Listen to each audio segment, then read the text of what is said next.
Doon, no? Doon sa likod. Oo. West ko patay ng damo. Ito yung unang ano dito, no? Una. Itong una. Una, yan, Sabi mo yan, una. una, oh. Ayan yung una.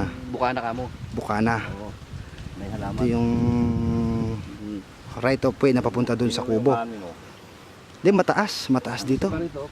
Patag, no? Chad, patag. Kahit kumuha ka. Konting linis lang naman yung ano dito eh, di ba? Yung yan, parang ganun. Oh, putol lang yung sanga-sanga konti oh. Problema yan. Babawasan mo lang yan. Pwede naman mag-trim ng gano'n, no? Oo. Trim yan. Ayun pala, Chard, hindi ka gaya dun, mag-trim ka lang. Masaya lang dun sa. Mag-trim ka lang dun sa isa, dito rin eh. Pagalitan ka. Sabi Oo. ko, pwede trim May yan eh. Kung ano, walang tank eh. Oh, may ano. Hindi, yung ibig sabihin, mga tangking gasol. Oo. O, di ba? Panggatong. Wala ka ng problema sa panggatong dito.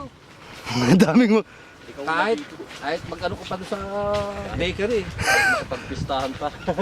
Oh, ayan, no? Kung wala pa ako doon, hingi pa akong kahoy dito. Oh.